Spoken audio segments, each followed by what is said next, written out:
Hi friends, how are you. चलिए हम बात करेंगे एक आईपीओ के बारे में। ये है स्टोरेज टेक्नोलॉजीज एंड ऑटोमेशंस। इसको रैक्स एंड रोलर्स के नाम से भी जानते हैं।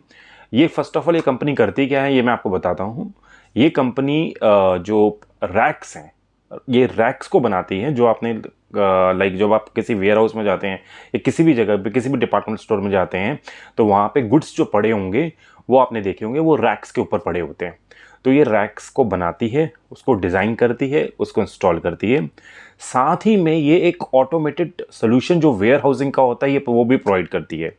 अब ऑटोमेटेड सोल्यूशन कैसा होता है, जैसे कि एक वेयर हाउस है, वहाँ पे जो रोबोट्स, जो छोटी छोटी मशीनें होंगी वो रोबोट्स होंगे और वो गुड्स को रखेंगे। गुड्स को भी रखेंगे और गुड्स के अंदर की मूवमेंट्स को भी वो ही टेक केयर करेंगे। और फिर जब गुड्स वेयर हाउस से बाहर जाएगा तो उसको भी टेक केयर करेंगे।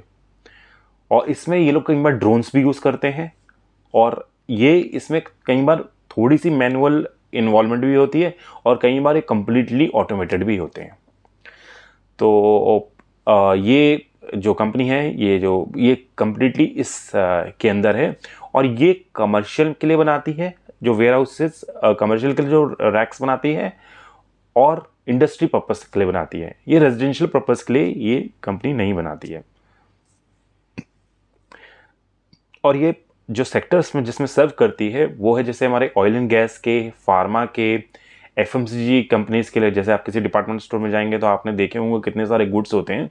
तो ये उसमें भी वो डिज़ाइन करती है कि पहले रैक भी बनाएगी फिर डिज़ाइन भी करेगी कि किस तरीके से रखेंगे ताकि इसकी ऑप्टिमम यूटिलाइजेशन हो।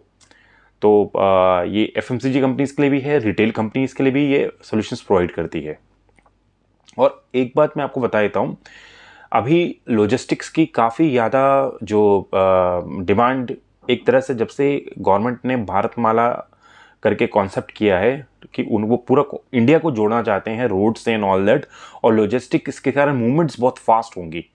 तो इसके कारण क्या होगा, जो लॉजिस्टिक्स हैं, जो वेयर हाउसेज हैं, वो काफ़ी ज़्यादा बन रहे हैं।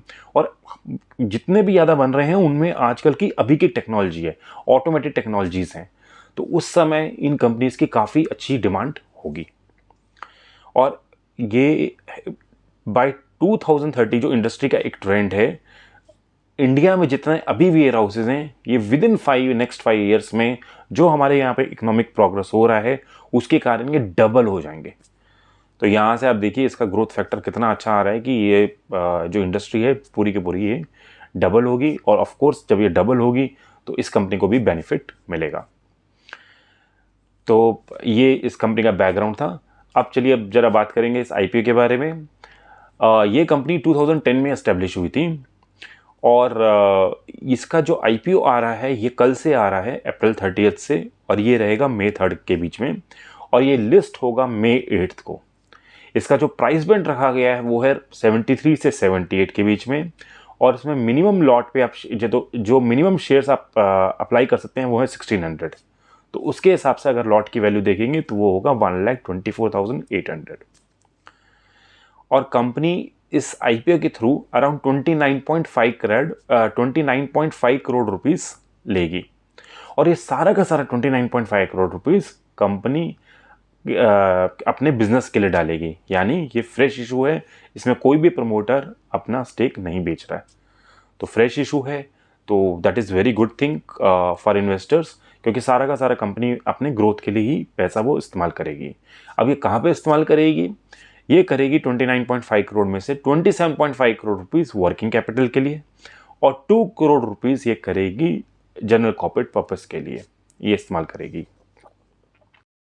और कंपनी की एक बड़ी ही दिलचस्प बात है कि एक कंपनी जो इनका रॉ मटेरियल होता है वो काफ़ी क्वालिटेटिव होता है। जो इनके स्टील यूज़ करते हैं और जो भी ये मटेरियल यूज़ करते हैं वो काफ़ी क्वालिटेटिव होता है। और वहाँ पे जो भी इनके पाउडर्स होते हैं रैक्स बनाने में, everything they use it very qualitative होता है। उसके बाद मटेरियल के बाद जब इनकी फाइनल फिनिशिंग होती है उसका एक एक जो पार्ट्स होते हैं ये इसको इनकी एक बड़ी ही क्वालिटी टीम देखती है, मॉनिटर करती है और कंट्रोल करती है। और वो काफ़ी स्ट्रिक्ट जो इसके पैरामीटर्स होते हैं।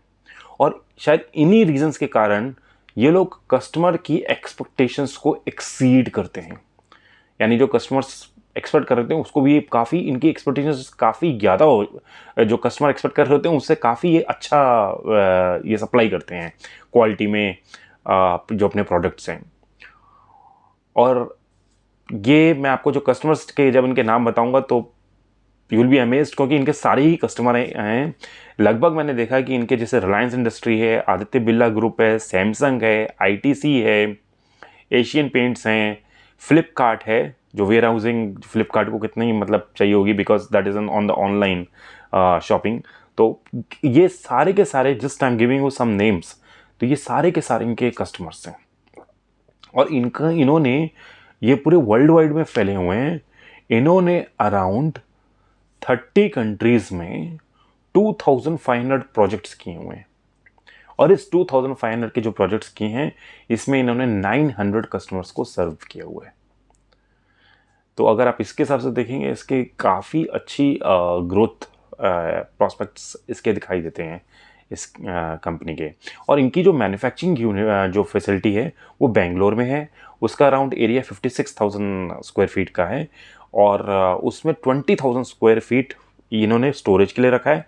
बाकी जो इनके पास है उसमें ये मैन्युफैक्चरिंग करते हैं।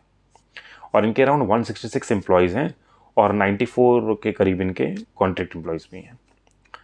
तो ये पूरा कंपनी के बारे में था, ग्रोथ के बारे में भी और कंपनी के और डिटेल्स के बारे में भी। Now I tell you about the financials. Company का फाइनेंशियल 21 में जो सेल्स थी वो थी 48 करोड़ की। फाइनेंशियल 23 में कंपनी की जो सेल्स है वो 81 करोड़ की है। कंपनी का जो प्रॉफिट था फाइनेंशियल 21 पे वो 1.2 करोड़ का था। फाइनेंशियल 23 में हाउएवर कंपनी को लॉस हुआ है, और इसने 50 लाख का लॉस सफर किया है। अब मैं बताता हूँ आपको जो अप्रैल 23 से अक्टूबर 23 के रिजल्ट के बारे में, यानी 7 मंथ्स के रिजल्ट के बारे में।